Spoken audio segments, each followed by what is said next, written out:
माजी खासदार लोकनेते रामशेठ ठाकूर हे दानशूर कर्णाचा अवतार आहेत. त्यांचा दिलदारपणा मी कोणातही पाहिला नाही.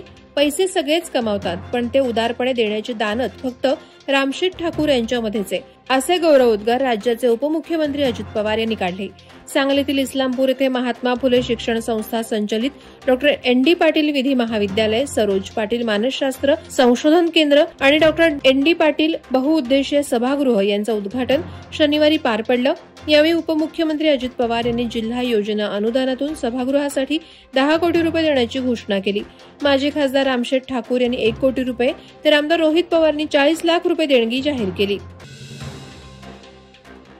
तब्बल 6 महिन्यांपासून उखडून ठेवलेल्या साळाव तळेखार महामार्गाच्या 13 किलोमीटर रस्त्यामुळे खड्डे, चिखल, अपघात आणि हाल अपेष्टांनी त्रस्त झालेल्या नागरिकांचा संताप सोमवारी प्रचंड पावसात उग्र रास्ता रोको आंदोलनातून फुटला. शिवसेना उद्धव बाळासाहेब ठाकरे पक्षाचे जिल्हा प्रमुख सुरेंद्र म्हात्रे यांच्या नेतृत्वाखाली झालेल्या या आंदोलनात परिसर घोषणाबाजी आणि इशाऱ्यांनी दणाणून गेला. नागरिकांनी MSIDCचे मुख्य अधिकारी MK सिंग यांना निवेदन देत गणेशोत्सवाआधी खड्डे भरून रस्ता खुला करावा, डिसेंबर 2025 पूर्वी कॉन्क्रीट रस्त्याचं काम पूर्ण करावं, कामादरम्यान अभियंता उपस्थित असावा, सूचना फलक बसवावेत आणि कुचराई झाल्यास जबाबदार धरावे अशा ठोस मागण्या केल्या आहेत. रायगड जिल्ह्यातील मुरुड गावचे सुपुत्र किरण बाथम यांचे वयाच्या 62व्या वर्षी आकस्मिक निधन झालं. रविवारी दुपारी त्यांना अस्वस्थ वाटू लागल्याने कामोठे येथील MGM रुग्णालयात दाखल करण्यात आलं असताना आज सोमवारी त्यांची प्राणज्योत मालवली. रायगड जिल्ह्यात पत्रकारितेत त्यांनी आगळावेगळा ठसा उमटवला होता. सहारा समय, TV9 या वृत्तवाहिन्यांसह दैनिक नवराष्ट्र, रत्नागिरी टाइम्स आदी वृत्तपत्रात त्यांनी धडाडीनं आणि निर्भयपणे आपलं पत्रकारितेतील काम केलं. त्यांच्या पश्चात आई, 2 मुलं, 2 मुली, जावई, नातवंडे असा परिवार आहे. या वर्षीच्या पावसाळ्यात अंबा नदीला 2 वेळा पूर आला होता. या दोन्ही वेळी जनजीवन आणि येथील ST वाहतूक व्यवस्था विस्कळीत झाली होती.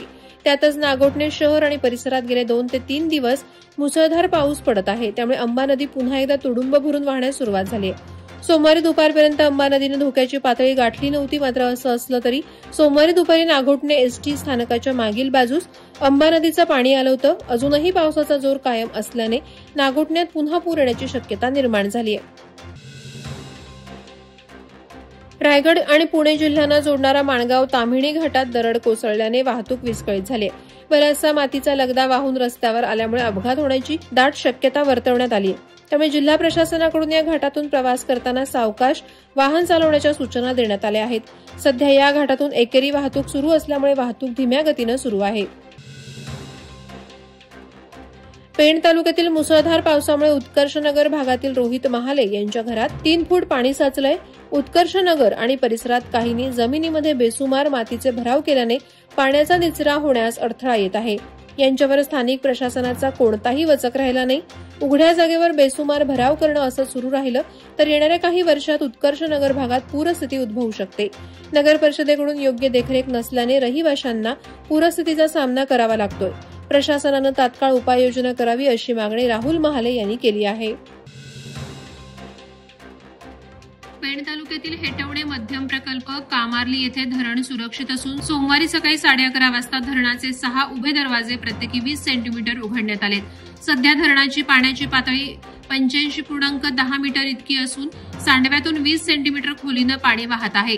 या अनुषंगाने 119.54 घनमीटर प्रतिसेकंद इतका विसर्ग सुरू आहे. त्यामुळे भोगेश्वरी नदीकाठच्या सर्व नागरिकांना प्रशासनानं सतर्कतेचा इशारा दिलाय. सध्या धरण सुरक्षित असून नागरिकांनी घाबरून जाण्याचं कारण नाही. मात्र नदीकाठच्या गावातील लोकांनी सावधानता बाळगावी, नदीकाठावर न जाण्याचं आवाहन करण्यात आलं आहे. पेणमधील वडखळ डोलवी परिसरातील JSW 3 फेज प्रकल्प विस्तारीकरण विरोधात शेतकरी, मच्छीमार आणि स्थानिक भूमिपुत्रांचा संताप तीव्र होतोय. या प्रकल्पामुळे पर्यावरणाचा ऱ्हास, मानवी आरोग्याला धोका तसंच जलचर आणि जैवविविधतेवर गंभीर परिणाम होणार असल्याची भीती व्यक्त करण्यात येते. माजी अर्थ आणि बांधकाम सभापती संजय जांभळे यांनी प्रकल्पाविरोधातील जन आंदोलनाला पाठिंबा देत सांगितलं की 22 ऑगस्ट रोजीच्या जनसुनावणीत हजारो शेतकरी, मच्छीमार आणि प्रकल्पग्रस्त ठासून विरोध नोंदवतील. यावेळी जांभळे यांनी लोकप्रतिनिधींवरही सडकून टीका केली. रायगड जिल्हा ग्रामसेवक सहकारी पतसंस्थेच्या नूतनीकरण इमारतीचं उद्घाटन रविवारी chairman Nandkumar Bhagat, vice chairman Sushant Chille, अध्यक्ष डीएल सालावकर आणि विस्तार अधिकारी कार्याध्यक्ष प्रसाद म्हात्रे यांच्या हस्ते करण्यात आलं. कार्यक्रमाची सुरुवात नामफलकाचे अनावरण आणि दीपप्रज्वलनानं झाली. त्यानंतर कार्यालय दालनाचे फीत कापून उद्घाटन झालं. यावेळी संगणक प्रणालीचं हे उद्घाटन प्रसाद म्हात्रे यांच्या हस्ते झालं.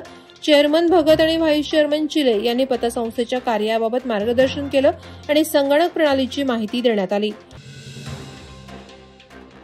कर्जत चौक रस्त्यावर सोमवारी दुपारी पाण्याच्या बाटल्यांनी भरलेला ट्रक आडवा झाल्याने मोठी वाहतूक कोंडी झाली.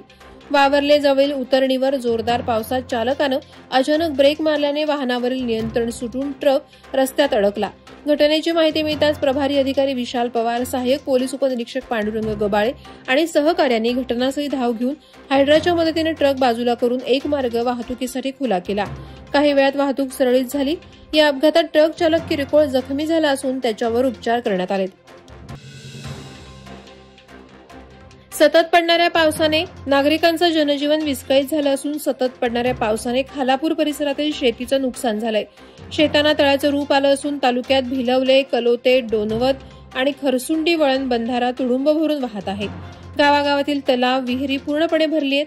गेले काही दिवस मुसळधार पावसानं जनजीवन पूर्णपणे विस्कळीत केलं असून बाजारहाट, भाजीपाला आणण्यास अथवा विकण्यास जाणं सुद्धा कठीण झालं आहे. पाऊस थांबण्याचं नाव घेत नाही तर आणखी जोरदार सुरू झाला असल्याने नागरिक हैराण झालेत. वादळवारा लाईव्हसाठी न्यूज ब्युरो, रायगड. नवी मुंबई व रायगड जिल्ह्यातील ताज्या बातम्या आणि घडामोडींसाठी सबस्क्राईब करा वादळवारा लाईव्ह चॅनल आणि दाबा बेल आयकॉन.